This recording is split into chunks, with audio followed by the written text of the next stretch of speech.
Brazilian football তারকা Neymar জুনিয়রের ব্যক্তিগত জীবন আবার আলোচনায়, তবে এবার কোনো বিতর্ক নয়, বরং একটি ভাইরাল পারিবারিক ভিডিও ঘিরেই সামাজিক যোগাযোগ মাধ্যমে শুরু হয়েছে ব্যাপক আলোচনা।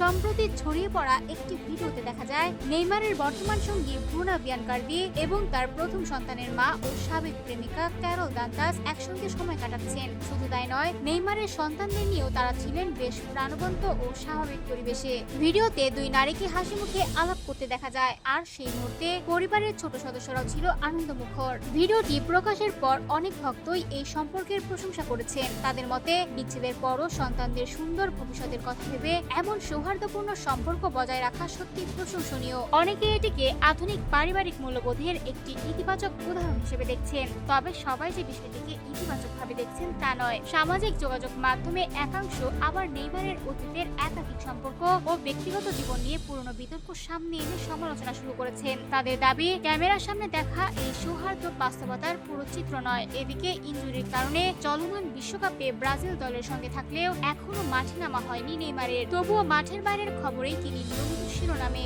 সম্প্রতি ব্রুনা বিয়ানকার্দির সঙ্গে তাদের পঞ্চম সন্তান একটি কন্যা শিশুর আগমনের ঘোষণা দিয়ে একটি আবেগঘন ভিডিও প্রকাশ করেন এই তারকা ফুটবলার।